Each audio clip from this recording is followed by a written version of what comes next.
내게서 한 다스리는 자가 나와서 내 백성 이스라엘의 목자가 되리라 하였음이니이다. 이에 헤롯이 가만히 박사들을 불러 별이 나타난 때를 자세히 묻고 베들레헴으로 보내며 이르되 가서 아기에 대하여 자세히 알아보고 작거든 내게 구하여 나도 가서 그에게 경배하게 하라. 박사들이 왕의 말을 듣고 갈새 동방에서 보던 그 별이 문득 앞서 인도하여 가다가 아기 있는 곳 위에 머물러 서는지라. 그들이 별을 보고 매우 크게 기뻐하고 기뻐하더라. 집에 들어가 아기와 그의 어머니 마리아가 함께 있는 것을 보고 엎드려 아기에게 경배하고 오배합을 내어 황금과 유향과 모략을 예물로 드리니라. 그들은 꿈에 헤롯에게로 돌아가지 말라 지시하셨으나 다른 길로 곧게 돌아가니라. 아멘.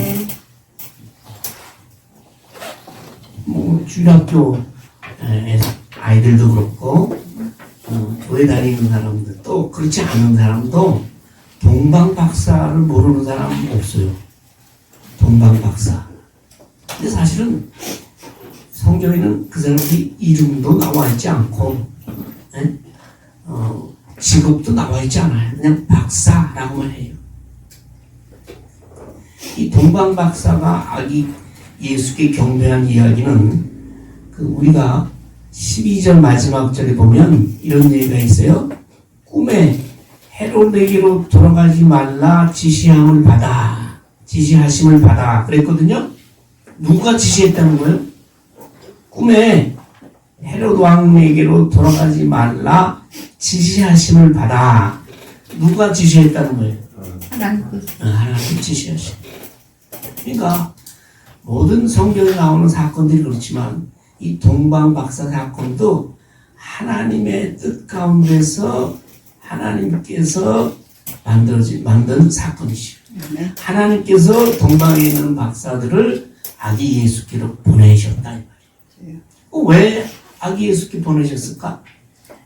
동방이라고 하면 먼 나라예요. 지중해 연안에 있는 지금 이스라엘 땅에서 지금의 이란, 이라크 지역, 바벨론 또는 옛날에 파샤 지역까지는 수천 킬로나 돼. 근데 그 먼 길에 있는 박사들을 왜 그렇게 먼 길을 와서 아기 예수께 말하자면 탄신 축하를 드리고 예물을 드리고 거기 경배하게 하셨나? 그 이유는 이 아기 예수가 이 세상의 구주로 이 땅에 태어나셨다는 것을 많은 사람들에게 알리기 위해서, 알리기 위한 하나님의 계획이셨습니다. 예. 이렇게 우리 인생은 우리 나만이 아니라 다른 사람의 인생도, 특히 믿는 사람들의 인생은 하나님께서 인도하시고 주관하시고 주장하시는 줄 믿습니다. 예. 자, 그 동방박사의 이야기를 보면 1절에 보면 헤롯 왕 때 그랬거든요. 헤롯 왕이 어디의 왕이요? 유다의 왕이요. 그 당시에 이스라엘 유다. 근데 뒤에 보면 헤롯 왕인데 아기 예수가 어디서 태어날지도 몰라.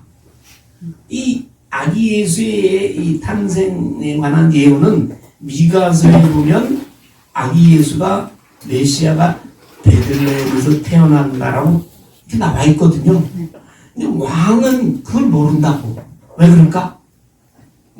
이 왕이 유대인이 아니에요. 유대인이 아니라 에돔 사람이에요. 에돔이라 하면 누구의 후예인 줄 아세요? 에서의 후예야. 유대 백성은 야곱의 후예잖아요. 근데 야곱한테 쏘가서 반죽한 것에 자기 장자의 명분을 팔아먹은 형이 에서잖아. 형에도 불구하고 자기가 가문의 대를 잊지 못하고 하나님의 축복을 받지 못한 사람이 에서야. 근데 에서 입장에서 보면 야곱이 왼수지 동생이 아니라. 그 에서의 후예니까 대대로 야곱배 이스라엘과는 서로 적대적인 관계에 있어. 근데 어쩌냐고 이런 사람이 왕이 됐을까? 근데 그 당시 유대는 식민지였어요. 어느 나라가로 이스라엘을 다스렸어요? 로마의 식민지였다고. 근데 로마의 정책은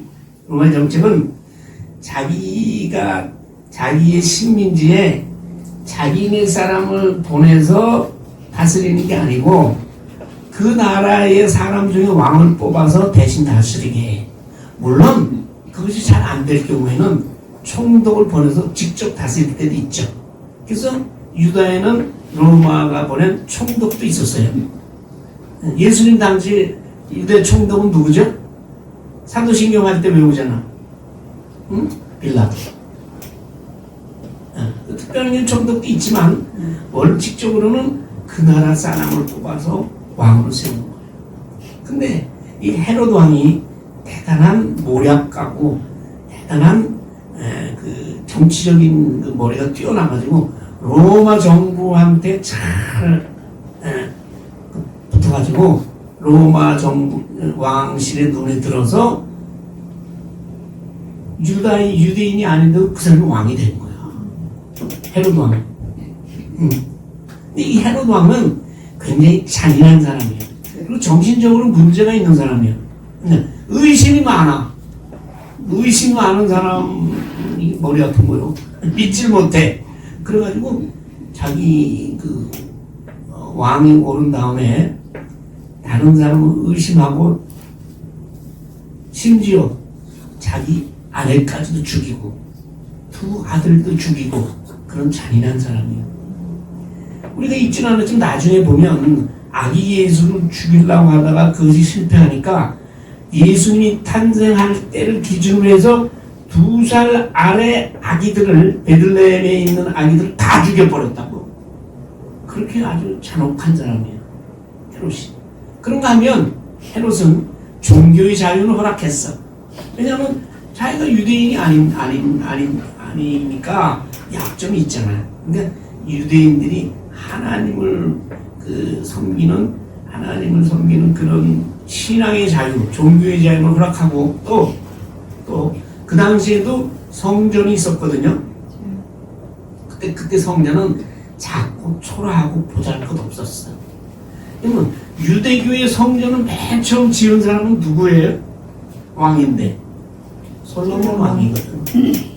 근데 이스라엘이 하나님 앞에 범죄함으로 말미암아 우리나라처럼 남쪽 북쪽이 딱 나눠져 가지고 그 남쪽 왕국이 완전히 멸망한 게 BC 586년에 바로 지금 동방의 박사들이 있던 그 바벨론의 느부갓네살이라는 왕에 의해서 586년에 완전히 예루살렘이 무너지고 성전도 다 없어진 거예요. 솔로몬 성전이.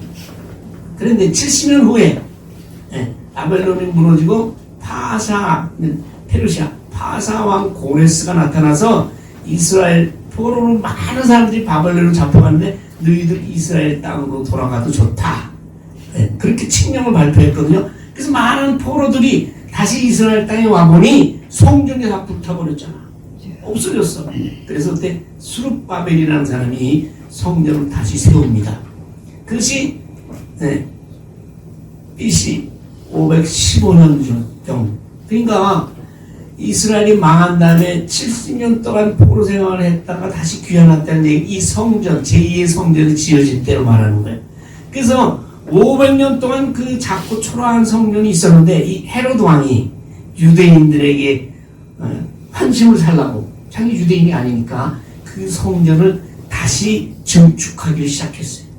그래서 이 헤롯 왕이 된 지가 BC 37년인데 그로부터 한 10년이 주기하고 10년 지난 다음에 그 스룹바벨 성전을 다시 증축하기 시작해가지고 얼마 동안 했냐면 헤롯 왕은 AD 4년에 죽고 AD 64년까지 그러니까 거의 70년 이상에 걸쳐서 아주 웅장하고 아름답고 황금도움이 빛나는 그런 제3의 유대 성전을 완공한 거예요. 근데 그 성전이 몇 년 만에 무너진 줄 압니까? AD 76년 후에 로마군이 예루살렘에 쳐들어와서 그 성전을 다 무너뜨려 버렸어요. 지금 뭐야? 벽밖에 안 남았어. 이스라엘도. 그 성지순례 가면 또 이스라엘 사람들은 그 벽밖에 안 남은 그 헤롯 성전 거기서 통곡을 하는 거지. 네. 그래서 그걸 통곡의 벽이라고 그래요. 이스라엘. 그런 왕이요. 잔인하지만 이런 유대인의 환심을 사기 위한 이런 일을 한 사람인데 그때는 우리가 얘기했지만 로마가 다스릴 때인데 그때는 영적으로 보면 암흑시대였어. 왜냐면 이 남북왕국이 망하고 다시 포로로 귀환하고 이때부터 이스라엘은 계속적으로 다른 나라의 지배를 받았거든. 예. 파시아, 그 다음에 메소포타미아, 이집트 해가지고 결국 로마의 지배를 얼마 동안 받냐면 500년 동안 받아오고 있거든. 그리고 선지자가 끊어졌어. 옛날 구약에 보면 많은 선지자들이 있잖아요. 그래서 구약 성경의 마지막 책이 뭐죠? 말라기 선지자, 에스라, 느헤미야가 주로 포로 귀환 시대에 나타났던 선지자들인데 그 이후로 거의 400년 동안 선지자가 끊어졌다는 얘기는 하나님 말씀이 끊어졌다는 얘기죠. 옛날에 하나님이 선지자를 통해서 하나님의 말씀을 전했거든. 그래서 그때는 영적으로 캄캄한 시절이고 수백 년 동안 이민족의 다스림을 받아가지고 이스라엘이 정치적으로도 경제적으로도 사회적으로도 절망 가운데 있습니다. 그래서 그때 나타난 상황들이 사상이 뭐냐? 구약에서도 항상 그랬지. 이스라엘 유대인들은 메시아를 기다리며 살았거든. 메시아를 간절히 기다리는 그런 메시아 대망 메시아에 대한 그런 사상이 팽배했을 때요. 그러니까 예수님이 그 나신 때가 아무 때나 나신 게 아니라 정치적으로 어렵고 영적으로 캄캄하고 그다음에 백성들은 메시아를 간절히 소망할 때 아기 예수가 태어났어요. 어디서 태어났다고요? 베들레헴에서 태어났어요. 미가 선지자가 예언한 것처럼. 근데 태어났는데 이 아기 예수를 처음 태어나자마자 아기 예수를 만난 사람들 있잖아요. 누가복음에 보면 누구요? 목자들이. 저들 밖에서 양치던 목자들이 천사들의 소리를 듣고 아기 예수를 직접 만났잖아요. 근데 그로부터 얼마 동안 세월이 지나서 동방에 있던 박사들, 무슨 박사게요? 무슨 박사예요? 박사 많잖아. 별을 연구하는 박사 많잖아. 무슨 박사냐면 천문학 박사예요. 옛날에는요, 하늘의 징조가 우리가 보는 하늘에 다 나타난다. 하나님의 뜻이 하늘을 보고 다 나타나기, 징조가 나타나기 때문에 그 하늘을 보고 모든 천체의 움직임과 무엇이 나타나고 사라지는 걸 다 연구하는 그런 천문학, 또 점성학, 그런 움직임을 보고 예측을 하는 거예요. 하나님의 뜻이 이렇다라는 학문이 최고의 학문이야. 왜? 하나님의 뜻을 그렇게 예측을 하려면 세상의 모든 학문을 다 설력을 해야 돼. 그러고서 그 바탕 위에 천문을 보고 자연의 현상을 보고 하나님의 뜻을 예측을 하는 거예요. 이 최고의 학문이고, 주로 그런 사람들은 유명한 사람들은 왕실 옆에서 큰 대우를 받아가면서 그래서 부자고 지혜롭고 그런 사람들이 그런 일을 했거든요. 근데 동방에서 유다 백성들이 포로로 잡혀갔던 그 바벨론 지역에서 그런 이들 한 천문학 박사들이 어느 날 큰 왕별이 나타난 거예요. 왕별이. 근데 이 박사들은 아까 얘기했지만 세상에 있는 모든 책은 다 봤거든. 근데 이 사람들이 유대인의 책들, 특히 구약 성경과 유대인의 책들을 보면서 메시아가 유대 땅에서 태어나리라는 그런 믿음을 갖게 된 거예요. 그 믿음은 누가 주셨어? 믿음은 누가 주셨어? 하나님이 주신 거예요. 자, 보세요. 유다 땅에서 수천 킬로 떨어진 이방인입니다. 그런 사람들에게도 하나님이 이런 믿음을 주신 거예요. 아멘. 네. 그래서 그들이 왕들이 나타나는 것을 보고 확실한 믿음을 가지고, 이야, 메시아가 탄생했다. 옛날에도 그런 전설이 있잖아요. 누가 큰 왕건이 태어날 때 하늘에서 큰 별이 갑자기 나타났었대. 그것도 누가 죽으니까, 어떤 왕이 죽으니까 하늘에서 별이 하나 떨어졌대. 이런 얘기 듣잖아요. 네, 이것이 자연현상일 뿐만 아니라 하나님의 계시요, 하나님께서 나타내 보여주는 거예요. 그러니까 이 동방 박사들이 그렇게 믿고 유대 땅으로 출발한 거예요. 근데 그 별이 항상 떠 있어서 그 별이 움직이면 그걸 따라서 유대 땅으로 왔을 텐데 그 별이 나타났다가 사라졌거든. 근데 이 박사들이 분명히 유다 땅 어디? 예루살렘에서 메시아가 태어날 거라고 믿었어. 유대의 수도가 예루살렘이니까. 그래서 그 먼 길을 떠났습니다. 그 길은 상당히 힘들고 어려운 길이요. 사막을 지나 많은 짐승을 지나 몇 사람이 떠난지는 안 나와요. 큰 길을 떠났어. 그래서 드디어 예루살렘에 도착한 거야. 근데 예루살렘에 도착을 했는데 어느 집에서 아기 예수가 태어나는지 모르잖아. 별을 보고 그냥 믿고 오기만 했는데, 그래서 동방으로부터 박사들이 예루살렘에 이르러서 물어보는 거야, 사람들한테. 뭐라고? 유대인의 왕이 나셨는데 어디서 났는지 너희들 아니? 유대인의 왕이라고 믿은 거야. 메시아가 유대인의 왕으로 태어난다고 믿었거든. 그 성경에 보면 그는 백성을 다스리는 사람이고 목자라고 돼 있어. 네. 6절에 보면 그렇게 돼 있잖아. 한 다스리는 자가 나와서 내 백성 이스라엘의 목자가 되리라 라고 구약에 예언이 되어 있거든. 그 박사들 다 알아. 유대인이 왕 태어나는데 어디서 태어나는지 아니? 이렇게 물은 거예요. 자, 그래서 하나님께서 자기 하나님의 구원의 역사를 이루기 위해서는 하나님께서 하나님의 계획에 따라서 이방인도 쓰시고 이 사람도 쓰고 저 사람도 쓰고, 그리고 영적으로 캄캄한 그 속에서도 하나님의 구원의 역사는 계속되는 줄 믿습니다. 아멘. 그 쓰임받는 사람들 중에 하나가 놀랍게도 여러분 하나하나인 줄 여러분 아십니까? 아멘. 우리 동방이잖아. 동방에서도 더 끝이야.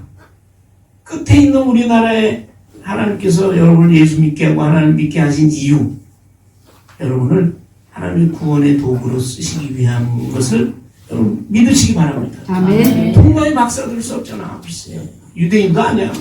아무것도 아니야. 그 사람들 쓴 거야. 근데 놀랍게도 이렇게 물어보니까 아무도 몰라. 어디서 태어나는지도 몰라. 우리가 동방에서 그의 별을 보고 경배하러 왔노라. 경배하는 것은 왕 앞에서 엎드리는 거예요. 존경을 표시하면서 그들이 헌신을 다짐하고 전적인 충성을 다짐하는 게 경배입니다. 네. 경배는 믿음이 없이는 할 수가 없어요. 여러분 하나님 앞에 엎드리고 하나님을 이렇게 영광 돌리고 하나님 위해서 헌신하는 것은 그 하나님을 나의 하나님이고 나의 영적인 아버지라는 걸 믿는 확실한 믿음 위에서 이루어지는 얘기예요. 아멘. 이 사람들은 벌써 그런 확실한 믿음을 가지는 왜? 하나님이 쓰신 거예요. 그런데 난리가 났어. 헤롯 왕과 온 예루살렘이 소동이 일어났대. 헤롯 왕은 왜 소동이건 왜 헤롯 왕이 이렇게 소동을 벌일까?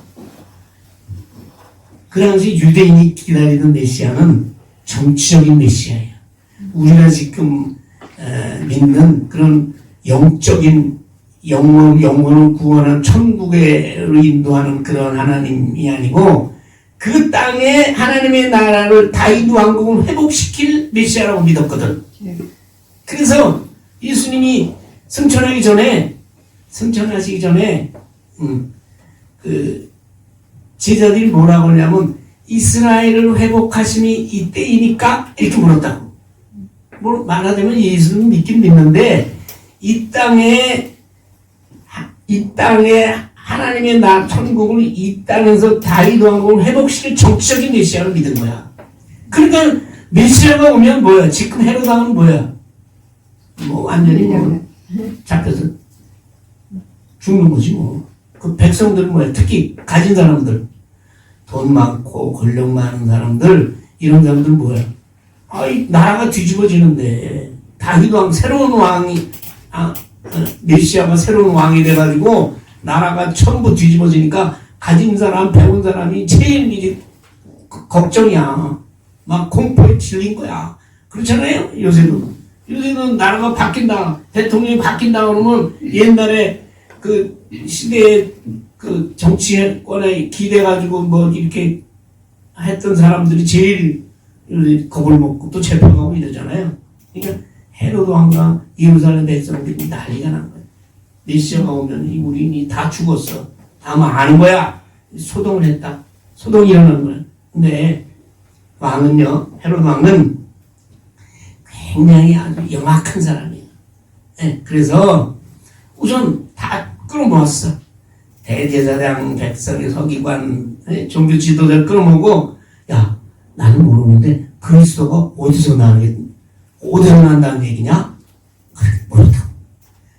메시아가 탄생했다는데 메시아가 어디서 난다는 거야? 물으니 그때 그 사람들이 인용한 것이 바로 미가서 5장 2절이에요. 이르되 누가 이랬다면 성경에 이르되 유대 베들레헴이라고 되어 있습니다. 이는 선지자로 미가서에 기록되는데 어떻게 기록됐냐면 유다 땅 베들레헴아 너는 유대 고을 중에서 가장 작지 아니하도다. 왜냐하면 베들레헴이 조그만 도시거든요. 네개에서 한 다스리는 자 메시아지. 메시아가 나오. 그리고 내 백성 이스라엘 목자가 나오. 거기서 탄생한다라고 되어 있습니다. 그렇죠? 네. 그러니까 이 헤롯이 그 말을 듣고 박사들을 불러가지고 너희들이 왕별이 나타난 것이 언제냐? 자세히 그 때를 물었어. 왜? 그때 아기 예수가 탄생했을 테니까. 왜 물었을까? 헤롯은 박사들한테 너희가 가서 찾으면 나한테 보고해. 나도 가서 아기 예수께 경배하려고 해. 이렇다고. 근데 그게 아니라 사실은 아기 예수를 죽여버리려. 그래서 우리 예수님이 공생애를 시작하면서 수많은 죽음의 위협에 항상 위협 속에서 살으셨잖아요. 예수를 어떻게든지 잡아 죽이려고 제일 처음 예수를 죽이려고 했던 사람이 헤롯. 아주 아기 예수 때 싹을 잘라버리려고. 메시아가 오면 자기는 망하니까. 그래가지고 자세히 나타난 때를 묻고 보세요. 베들레헴으로 보냈다. 베들레헴이라니까 가서 찾아라. 그리고 가서 자세히 찾아보고 찾으면 내가 보고해. 즉시 보고해. 왜? 왜냐하면 나도 아기 예수한테 가서 경배하려고 그래. 죽이려고 하면서 무서운 사람이죠. 정치라는 게 요새 그렇잖아요. 요새 나오는 거 보면 이게 뭐가 뭔지 속마음이 뭔지 나를 아기 예수 경배 가서 전해야 되니까 찾으면 나한테 얘기해라 이랬단 말이에요. 그래서 갔어요. 그런데 베들레헴으로 왕의 말을 듣고 가는데 자기들이 동방에서 자기 고향에서 봤던 별이 갑자기 나타난 거야. 똑같은 별이. 네. 별이 나타났어. 그래가지고 움직이네 이제 막 베들레헴으로 향해서 가는데 움직여. 어디까지 움직여. 가다가 어떤 집 위에 머물렀어. 거기 뭐예요? 아기 예수가 있는 집이에요. 마국간에서 태어났지만 여긴 집이라고 했습니다. 머물러 있는 악이 있는 곳이라는 것은 여기는 집이요 집. 마국간에서 태어난 아기 예수가 얼마가 지나서 그렇잖아요. 거기서 아기 예수가 태어난 별을 보고 거기서 수천 킬로를 여기 왔으면 그는 상당한 시간이 지났죠. 그래서 아기 예수는 어떤 집에 누워 있는 거야. 그 집에 위에 별이 머물러 있는 거야. 머물러 서 있는지라. 자, 그럼 이 별이 나타났다는 것은 뭐를 뜻합니까? 별이 갑자기 나타났어. 아까도 얘기했지만 하나님의 인도하심이에요. 아멘. 별이 처음에 나서 메시아의 탄생을 알려주는 것도 하나님의 계시고 하나님의 뜻이고, 이제 베들레헴으로 가는 길에 아기 예수가 있는 집을 가르쳐주기 위해서 하나님께서 별로 인도하시다. 아멘. 그래서 이 세상 만물의 모든 징후가 하나님의 뜻에 의해서 움직여지는 줄 믿습니다. 아멘. 네. 또 하나는 우리가 하나님을 믿는, 예수 그리스도를 믿는 믿음도 하나님의 인도하심에 따라 이루어지는 줄 믿습니다. 아멘. 우리가 하는 일은 아버지 앞에 경배하고 하나님을 섬기고 말씀을 안에서 묵상하고 하나님께 찬양하고 기도하는 것이 우리 할 일이고, 아멘. 우리 믿음을 인도하시는 분은 옛날에는 이렇게 별로 인도했지만 지금 누가 인도하셔요? 성령님께서 우리를 인도하시는 줄 믿습니다. 아멘. 성령님께서. 그러니까 믿음은 하나님의 인도하심에 따라 이루어지는 것이죠. 아멘. 그래서 우리는 낙심하지 말고 우리 믿음을 끝까지 지켜야 될 이유가 여기 있는 것이죠.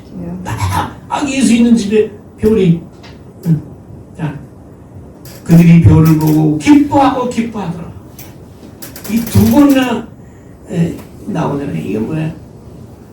이게 예수 그리스도를 만나는 기쁨이죠. 아멘. 이 기쁨은 우리가 하늘나라에 가서 우리 주님을 만났을 때 그런 종말론적인 영원한 기쁨. 그 예수 믿는 사람도 우리 안에 항상 그리스도를 만나는 영원한 기쁨이 우리 안에 항상 충만하기를 기도합니다. 아멘. 기뻐하고 별을 보고, 그 별이 동방에서 나타나는 별이 지금 나타났잖아. 그리고 움직이네. 기쁘게. 자, 그들이 집에 들어갔어요. 어머니 마리아, 아기가 누워있네. 엎드려 누구한테 경배했어요? 아기께 경배하고 무릎 꿇고, 그 아기가 참 초라한 집이겠죠. 초라한 집에 누워있는 그 아기가 온 인류를 구원할 메시아임을 확실히 믿고 그 앞에 무릎 꿇고 절하고 존귀한 영광을 돌리는데, 그냥 빈손으로 간 게 아니야. 황금과 유약과 몰약을 예물로 준비를 했어. 이 사람들 믿음이 얼마나 대단해요. 얼마나 대단해. 하나님도 모르고 예수도 모르는 사람이 유대인들의 그 구약과 유대인들의 책과 그 유대인들의 말을 듣고 하나님께서 믿음을 넣어주니까 그 믿음의 메시아에 대한 확신을 가진 거예요. 확신이 있더라도 그 별을 보고 예루살렘으로 수천 킬로 되는 예루살렘으로 갔다는 것은 얼마나 열정적이냐고. 우리 믿음은 보세요. 우리 믿음. 우리도 이러한 믿음을 가지기를 소원합니다. 이건 결단의 믿음이요. 별 틀림없어. 하나님 메시아가 태어났어. 우리는 봐야 돼. 그리고 예물까지 준비한 거예요. 이런 결단의 믿음, 헌신의 믿음, 이것이 우리에게 성탄을 맞이하는 우리에게 요구되는 믿음입니다. 아멘. 근데 놀랍게도 황금과 유향과 몰약을 준비했다. 황금은 누구한테 주로 드립니까? 요새 금 좋아하는 사람 많잖아. 제일 금 좋아하는 사람 요새 누구요? 미국 대통령. 보람보람하네. 미국의 대통령. 금을 좋아한대. 그렇게 뭐 사무실도 다 금이고 뭐 다 금을. 황금을 준비한 거는 왕이니까. 유대인은 왕에게 드린 예물. 유향은 뭐, 그분은 이 세상에 태어난 사람의 아들로 태어났지만 하나님이라는 것을 알았거든. 하나님의 아들이라는 걸 알았거든. 이 유향은 하나님께 드리는 신성한 예물입니다. 그럼 몰약은 뭐예요?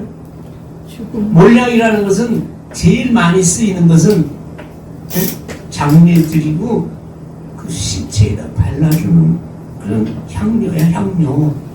그러니까 뭐야? 예수 그리스도가 십자가에 돌아가셔서 우리 죄를 구속하실 구원의 주님이라는 것을 이미 이 사람들이 확신을 가졌다는 거죠. 그렇지 않고 어떻게 이렇게 예물을 준비하겠어요? 우리도 하나님의 확신, 예수님이 나의 구주시고 하나님이 나의 아버지라는 확실히 믿으면 그 다음에 무릎 꿇을 수 있고 경배할 수 있고 그 다음에 나오는 찬양이 진정한 찬양이고 그러면 우리 예물을 드릴 수가 있는 거죠. 예물은 뭐예요? 나의 몸과 나의 마음입니다. 우리가 무슨 황금이 있어요? 우리가 무슨 유향이 있어? 우리가 무슨 몰약이 있겠냐고. 그것을 몰아서 우리 드리는 것이 우리 몸과 마음을. 그래서 바울은 너희 몸을 거룩한 산채물로 드리라. 이게 뭐예요? 나의 삶 자체를 하나님을 위한 삶으로 살아라. 그것이 우리의 진정한 예물입니다. 네. 근데 또 하나 있어요. 헤롯이 뭐라 그랬어요? 너 아기 예수 만나면 즉시 나한테 보고해라. 그랬잖아요. 그래서 헤롯한테 가려고 했다고 왕인데 가려고 했더니 꿈에 하나님께서 나타나시는 거예요.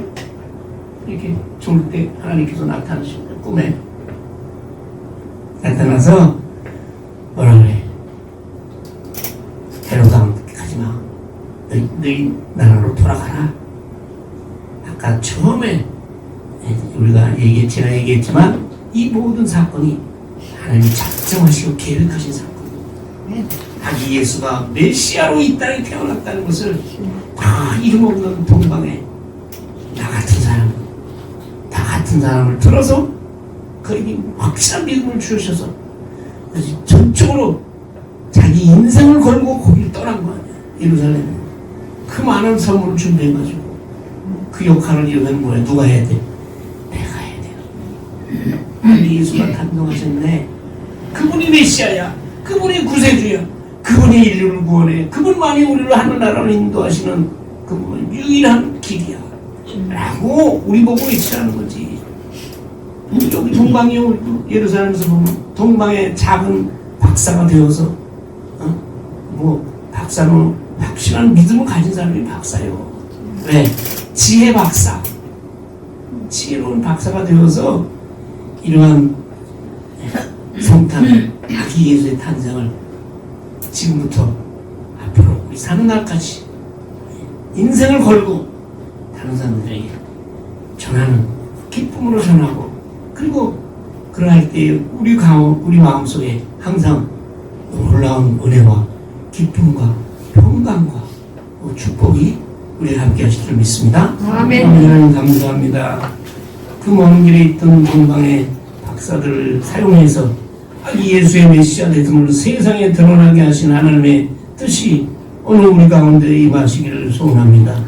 나를 아버지 하나님이여 예수님 믿게 하고 하나님을 아버지라고 부르게 하셨으니 아버지는 우리를 예수 탄생의 구세주 탄생의 기쁜 소식을 전하는 전도자로 도구로 아버지 하나님 사용하여 주시고 그 뜻에 따라 우리의 삶을 주님께 드리며 우리 인생을 걸고 아버지의 영광을 나타내는 우리에게 도와주시옵소서. 예수님의 이름으로 기도하옵나이다. 아멘.